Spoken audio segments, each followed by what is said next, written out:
அவர்களும் எனக்கு நண்பர்கள் இருக்கிறார்கள். அவருடைய குடும்பம் சீரும் சிறப்பமா இருக்குமாறு இந்த ஆண்டு பந்தத்தில் உங்களுடைய திருமணி மாதத்துக்கு அடியேன் வணக்கம் செய்கிறேன் சாமி.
தலைவலியா தலைவர்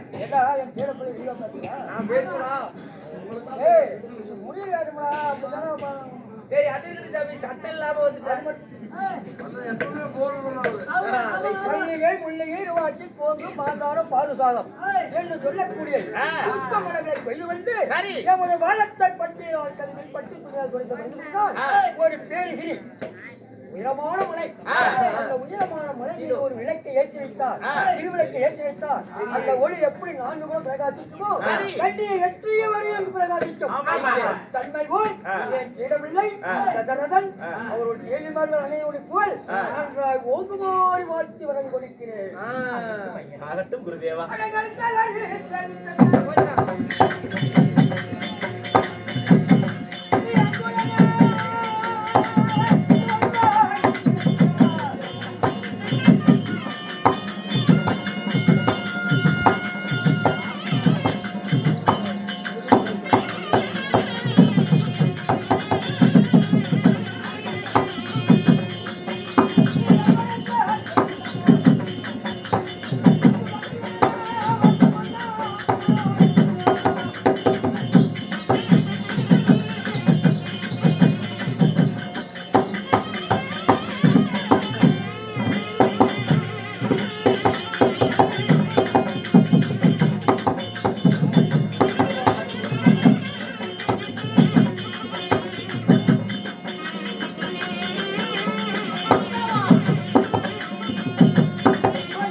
குருதேவா.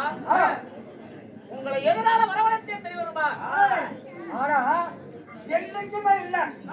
என்னுடைய சீடப்பிள்ளை சுமத்திரை அவருடைய பத்தினி தேவனுடைய முகம் என் சீடப்பிள்ளை முகமாகப்பட்டது. செந்தாமரை போல் தகரகாவிட்டு முகமதான் சுவாமி. நாங்கள் மட்டும் சந்தோஷம் அல்ல, சந்தோஷமான காரியமா இருக்குது. எங்க மன்னர்கள் சொல்லக்கூடிய வார்த்தையை நீங்கள் கேட்டாலும் உங்கள் மனமும் அப்படி சேட்டுல மனங்கள் செந்தாமரை சேட்டா உங்க முகவிந்தாரத்தை பார்க்கும் போது விலாசமா இருக்குல்ல. நான் மட்டும் என்ன பண்ண கவலையாவா இருப்பேன். நல்ல கவலை. என்னுடைய மகன் ராமச்சந்திரமூர்த்திக்கு மணிமகனை சூட்ட வேண்டும், முடிசூட்டு விழா நடத்த வேண்டும். அதனால எந்த நேரத்துல அந்த முடிசூட்டு விழா நடத்தணும், எந்த நேரத்துல அந்த நாட்டு பொறுப்பை மகனிடத்துல ஒப்படைக்கணும், அதெல்லாம் சொல்றதுக்கு தான் உன்னை வரவழைச்சேன். ஆமா என்று சொல்லக்கூடிய பிள்ளைகளிலே சப முதல்வாய் விளங்கக்கூடிய அந்த மூத்த பிள்ளை. ஆமா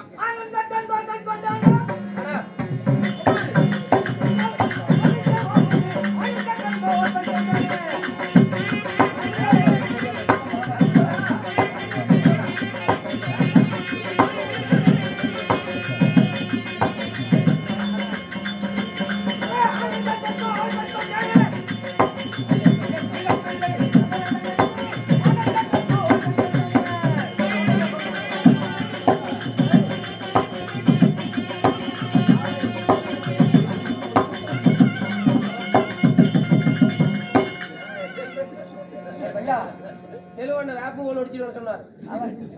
அவர் என் வாத்தியார் சொன்னா கொஞ்சம் ஒரு பிழை இருந்தா கூட மனம் இருக்கக்கூடிய சக்தி இருக்கிறது இல்ல. அதனால எனக்கு மிக்க சந்தோஷம். சரி. அதனால பிரம்ம முகத்திலே மாலை சூரிய உதயமாகும் வேளையிலே அவருக்கு பட்டம் கட்டினால் இந்த கொடிவிரை சோதியாய் விளங்கும். அப்படியா? ஆமா, ஆகட்டும் குருதேவா. அப்படியே ஆகட்டும். நீங்க சொல்லியது போலவே என் மகனுக்கு முடிசூட்டு விழா நான் நடத்துறேன். சரி. ஆகட்டும். சந்தோஷம். போய் வாருங்கள். ஏக வசித்து ஒரு பேர் என்ன சொன்னீங்க? பாராட்ட மாட்டாங்க. ஏக பாவனைகள் சொல்லுகிறாரு.